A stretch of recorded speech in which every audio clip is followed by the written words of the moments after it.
Hi, my name's Phil. I like talking about politics, and in this video I will, as I suppose it'll come as no surprise to learn, pick through the bones of the Hartlepool by-election, how it's been reacted to and which reactions might seem sensible.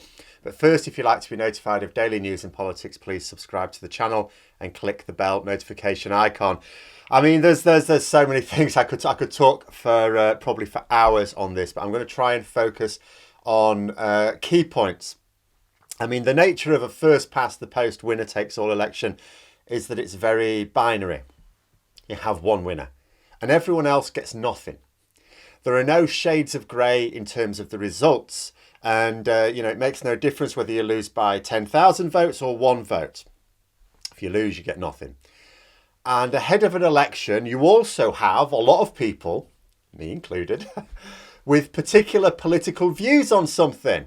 But what a lot of people will then seek to do is they'll use a result, a political result, to back their ideas up to prove that they were right. So for example, the obvious one here is you'll have a lot of people, like say within Labour, who from the start said Starmer would be no good. Oh, Starmer lost the by-election, therefore Starmer is no good.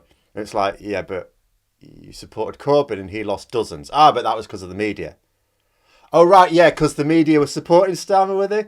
And you other things within Labour as well with the Brexit issue. So you've got the Lexiteers in Labour and they'll be going, it's a pro-leave area. Of course we can't win them over unless we are also pro-leave. Oh, we're not pro-leave enough and we've lost Hartlepool, therefore we were right. The sort of thing. But the thing is that some people will be right. Some people won't. The trick for Labour right now is to know which conclusions are valid. Because what they've done so far hasn't worked. Yes, I know it's a year in and there's been a pandemic. There's been a lot of mitigating factors. But the approach is not quite right yet, or indeed anywhere near right. Again, going back to the people, for example, who were decrying Starmer before he was even leader and were looking forward to this loss so that they could, they could do so again. They've got no credibility at all. Do you know what's happening today on social media? There's quite a lot of them, not all, there's quite a lot of them have negative credibility. Now, I've seen this before, but it never fails to amaze me. You've got people who support Corbyn. Okay, fair enough, you support Corbyn. And they think they're on the hard left of the party. They are today calling not just for Starmer to step down, but for a Blairite who opposes proportional representation to be Labour leader. You couldn't make it up. They're actually calling for a Blairite to be leader. And that just shows you how little they understand anything. But you will also have the reaction to it from people who are capable of critical thinking, know what they're talking about, spend the time researching things, and they will have some sensible views. Not always valid, because sometimes you can have lots of people who will have very sensible views and they won't agree with each other. Well, they can't all be right. And then you'll get people who will just try and make excuses for this. Like I said, there are mitigating factors. And the truth is that this seat was really lost in 2019. So really, it just hasn't been regained. The people haven't been won over. It's a simple fact that if the Brexit Party did not stand in Hartlepool in 2019, the Conservatives would have won it then.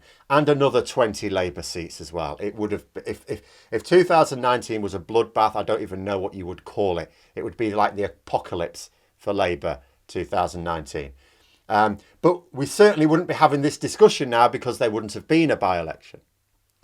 Although I do have to mention something again that I've mentioned before. As long as my arse looks south, I will not know what on earth possessed Labour to trigger this by-election. Now, I know what triggered it. It was allegations against the former Labour MP, the guy who won it in 2019. Now, fair enough, Starmer couldn't just ignore it and have any moral right to criticise the Tories for their failure of standards. But triggering a by-election was madness. The pressure that this was always going to heap on Starmer, absolutely insane. In politics, just as in sport, you are only as good as your last result. Now, Labour's last result was 2019. Is terrible. But Starmer had no record himself as leader up until now. Now he has one, losing a seat that people will say Labour held for years and years and years and years. That being said, it was only a safe seat when Blair was leader. Everything before then and since then, it's always been a bit close. In fact, as people have pointed out, the time when it nearly flipped to the Tories last time was when Michael Foot was leader. But then maybe this is why a load of Corbynites are now backing a Blairite for leader, because it was only ever a safe seat under Blair. Maybe that's why, not sure.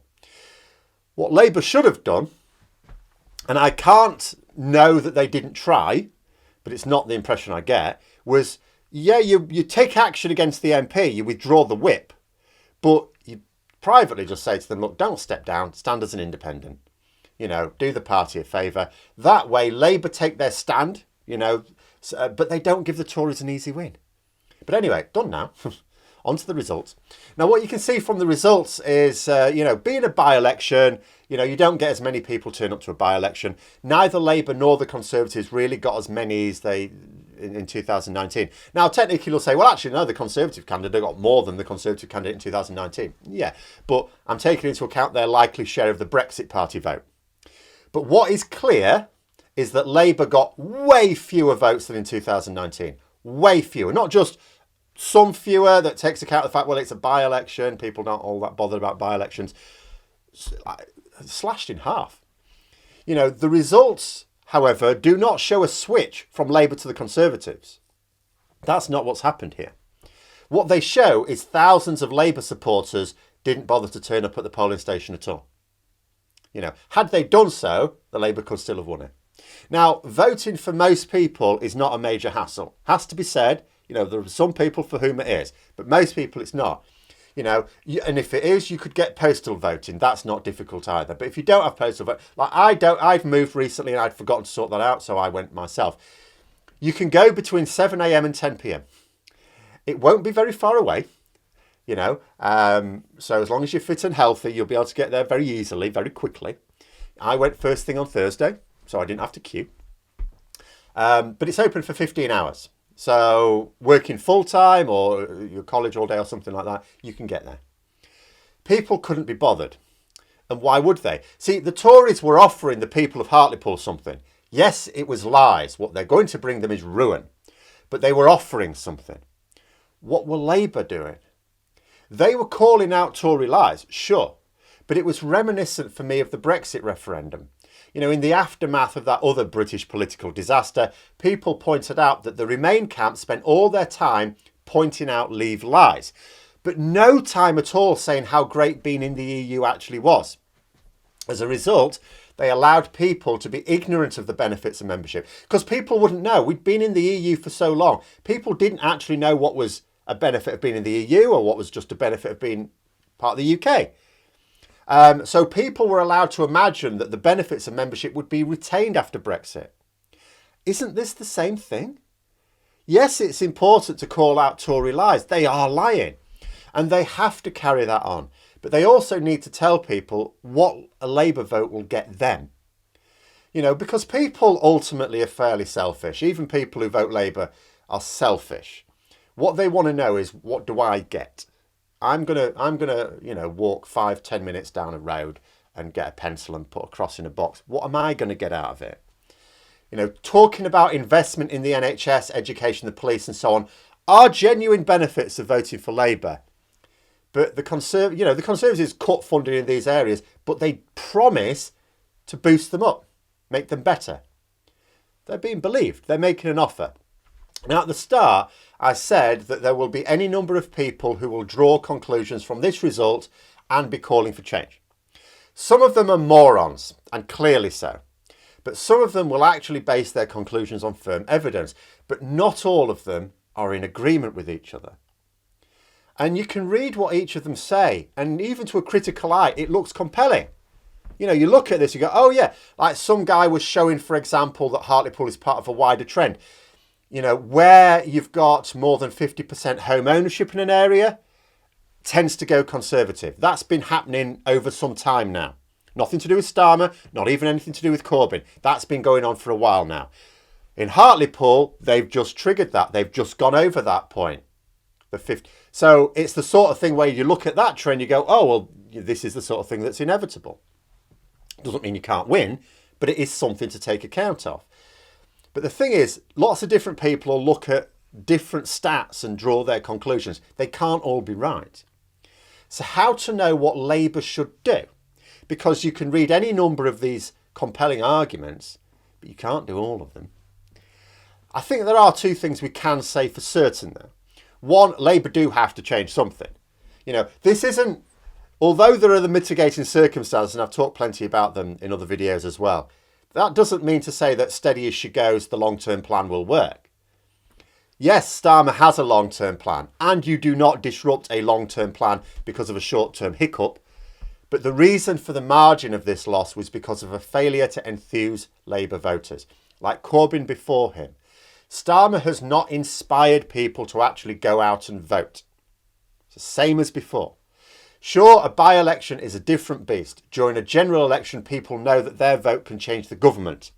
This by-election had none of that. No matter how Hartlepool voted, there was still going to be a Conservative government with a large majority, come what may.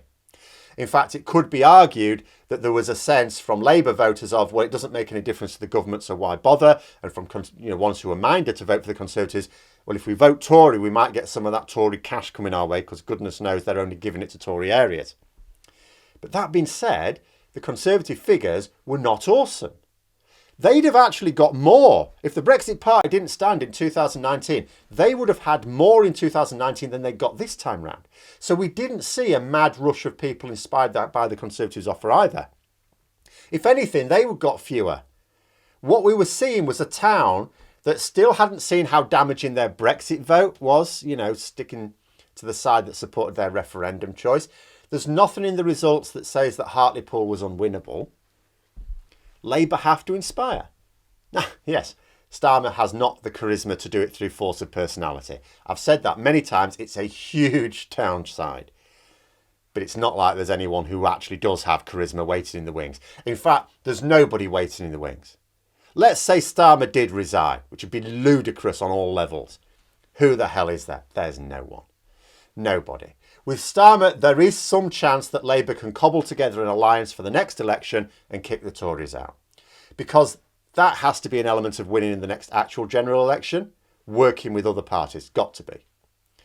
The second fairly certain point, although the one I'm more hesitant about, is that the carefully does it approach won't do at all.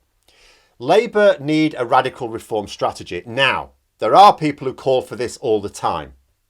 And it isn't always the right thing to call for, because a lot of the time people are afraid of change. If they're doing all right with the status quo, they support the status quo.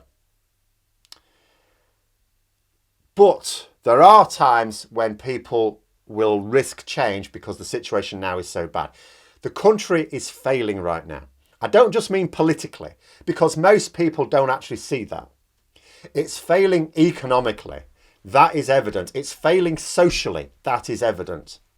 Labour need a radical reform plan, not just electoral reform, which is the one they're actually happy to talk about.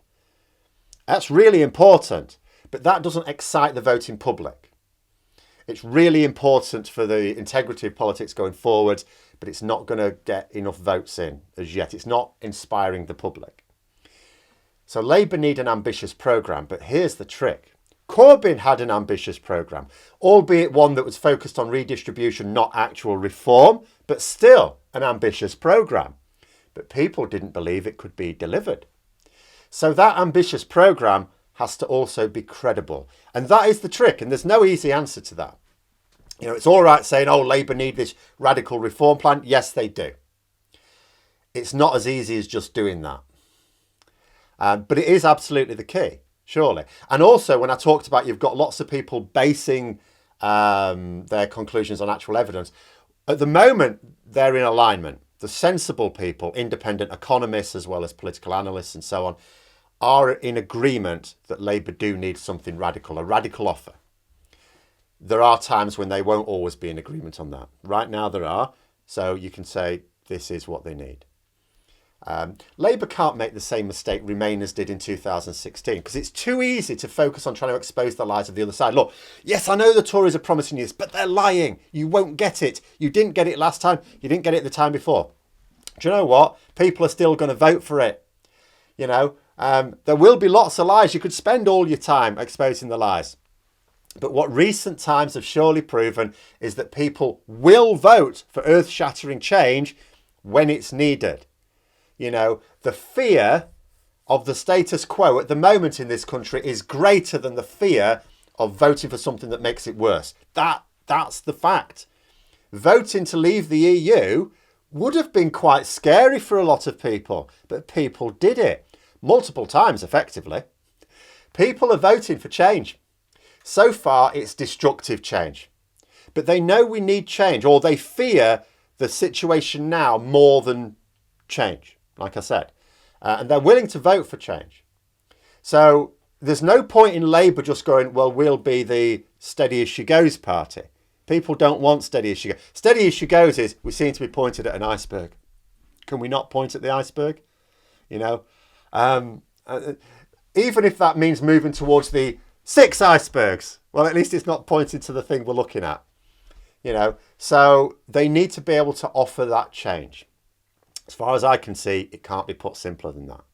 But those are my thoughts anyway. Hope you found the video interesting. If you did, don't forget to click the like button. And if you'd like to support the channel further, please also click the Patreon link for details. And until next time, I'll see you later.